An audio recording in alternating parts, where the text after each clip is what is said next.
Good afternoon. This is Roston with the LK10 Community. I'm here with my new friend Glenn Giles in Denver, Colorado. How are you doing, Glenn? I'm doing fine. Doing really fine. Did I get that right? You're in Denver, Colorado, right? Yeah, Denver suburbs. Yeah, Denver in general. Yeah, I have a bad habit of lumping all suburbs of major cities into the city. So that's people fine. people in the Dallas area get mad at me because I'm from McKinney. Anyways. Um, well, so Glenn is an elder at a church up there in Denver, and I saw a great video the other week where Glenn was introducing a large portion of their church to the Luke 10 practices. And I just wanted to check in with you about that, Glenn. So, Glenn, how did you get connected with the Luke 10 community?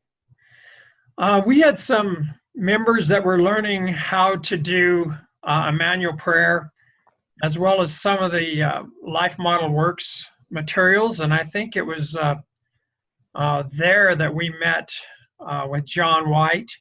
Just saw him and through some other connections. I'm not even sure all the connections Hmm. that we had that we ended up looking and finding the website and then talking to John White. And then we had John White come and meet with several of us and some of us who were working with Emmanuel Prayer. And we had a meeting in Denver, and it was really a great meeting. So we started looking into the Church 101 materials and started learning what that's about and started using those. So I went to a Life Model Works event in Austin. I think it was 5 years ago, and this was right at the beginning of when Luke 10 was starting to talk with those folks with Life Model Works, Shepherd House. They've got several names, Right.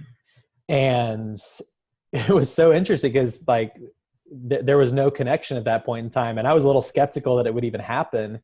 And then here we are 5 years later, and that's how you got introduced to us. I'm just amazed about that.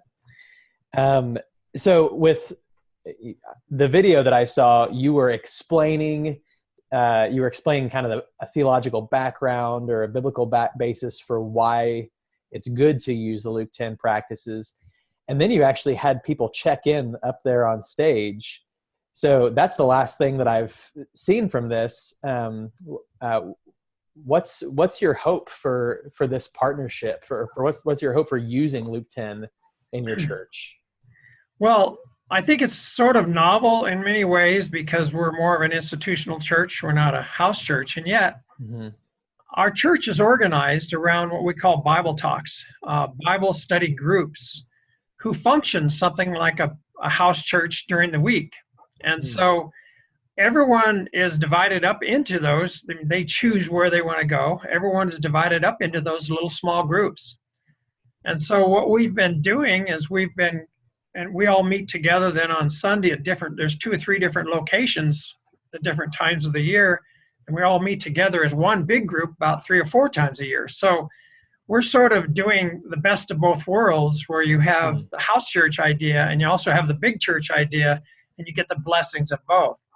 And so what we've done is we've began as a pilot group to work with Emmanuel Prayer, work with Life Model Works, work with Church 101. And we started 2 or 3 different groups now. We started with one group and as a pilot group to see how it would go. Then we split off and had 2 or 3 of the other groups.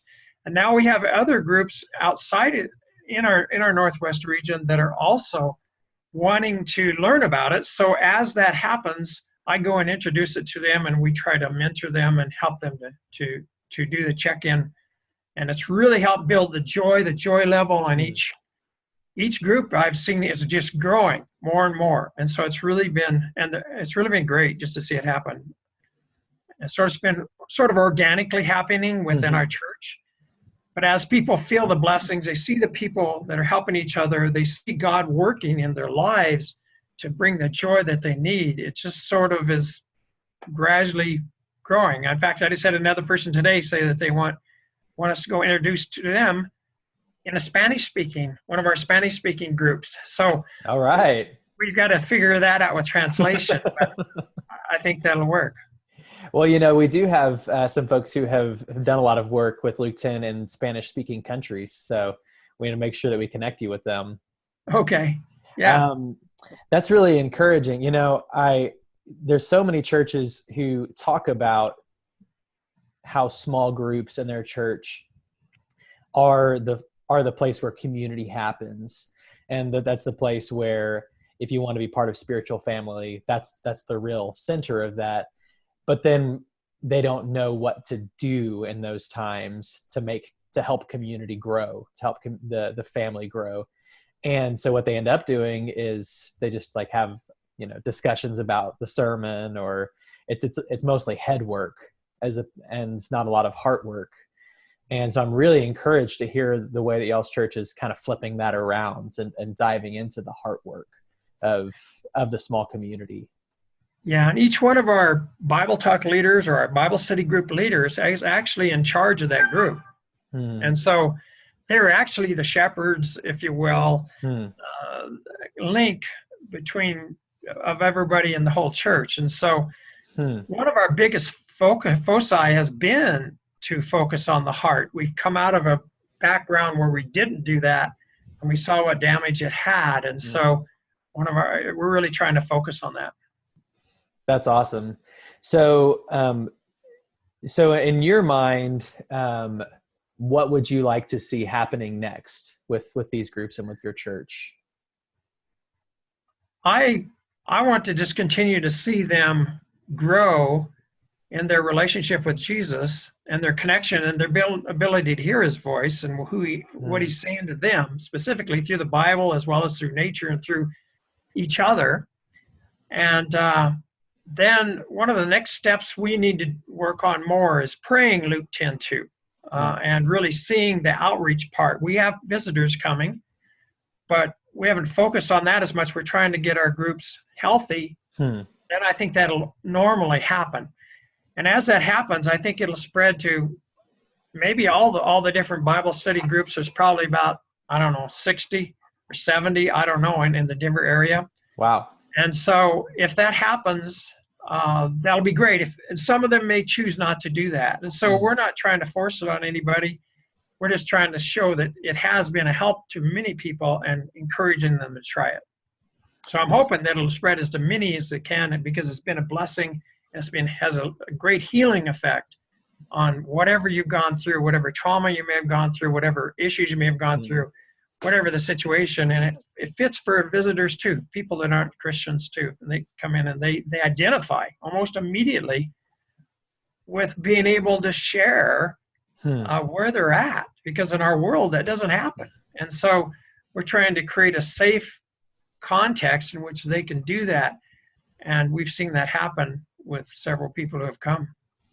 Man, I love hearing that this has been how this is also turning into a way to engage visitors, because I know that's a big question mark for a lot of churches. There's so much uncertainty of, how do we best deal with visitors, people who just show up and then people end up slipping through the cracks.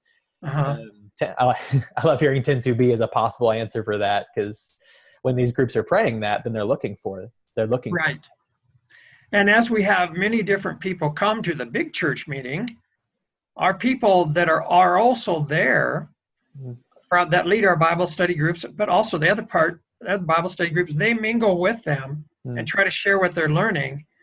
And it gives an opportunity for those people that are visiting to sort of choose where they would like to go, where they would fit the best, what their talents might fit the best with, and to reach out in their area too, because we got Bible study groups all over. We got Bible study groups from up north we got from Castle Rock clear up to Longmont, which is probably 60 miles.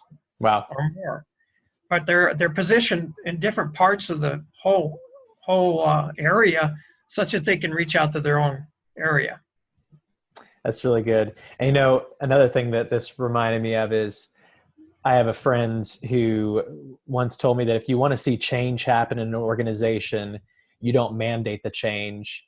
You build the change as an alternative to the story of the organization. So as the organization exists here, you're also building up the alternative that you want to see happening. And that's exactly what I hear you describing. You're not saying, okay, now everyone in this church has to do this thing. Everyone has to do this thing. you're saying something much more like, hey, this is where the life is happening, and giving people the opportunity to choose that life. Right. Right. And because otherwise we'd be saying they weren't Christians beforehand, in a sense, or you weren't experiencing any of the life that God has. No, that's not what we're saying. We're just saying, Yeah, that's great. this is a better way we found to do discipleship, basically, or a new way. And I shouldn't necessarily even use the term better. And I didn't in my presentation. I used the term a new way to do discipleship that we're finding to be a very, very beneficial and very much bring a lot of blessings into your life and people's lives. So we would invite you to choose to do that. I offer myself and my wife to go into their group, and we begin by talking about feelings. We begin about talking about Jesus in Gethsemane and talking about all the feelings that he had and how open he was with that. We do that because it's an opening to say, well, we want to be like Jesus. Can we be like Jesus and share our feelings? Because that's the basis of check-in. And and just encouraging people to try to be in touch with that, it just opens up things. It disarms whatever they may have, whatever traumas they may have. It just helps her to be open such that they can be real in where they're at and with the group. And one other thing we found with the group is so neat is there's a group bonding. There's a group when everybody shares, and even if they don't share, they still are part of the group. They're sort of a passive participant. And that's what happened with our group. We had over 100, maybe 120, 30 people on that group that we shared on the video that you saw. But they were actually participants in that they were as if they were the people who said, I pass. And so they had the same group dynamic. They had the same feel for that. One person went in there, one gentleman went in before we had the presentation. He was all tense and all tied up and everything. And then after the demonstration on stage, by him just listening to the people that were sharing and actually checking in, he left there. He said, I don't have that anymore. I have so much peace. And all he was doing was listening. He was just there. We had another experience with that, just in a small group. People were kind of agitated when they came in and they passed. But at the end, just by listening to everybody else sharing, it solved the issues within them, and they felt the peace that they needed to have. Wow. So just by experiencing other people sharing in that vulnerable way, they felt it changed them. It made them feel more vulnerable. It opened their hearts up. Yeah, that's amazing. That's really good. Well, Glenn, we need to cut this off because, but I have 1,000 more questions, so I may try to catch back up with you in a few months and see how things are going. Okay, that'd be fine. That'd be great. Well, God bless you in your work. I appreciate you talking with me. Thank you. Bye.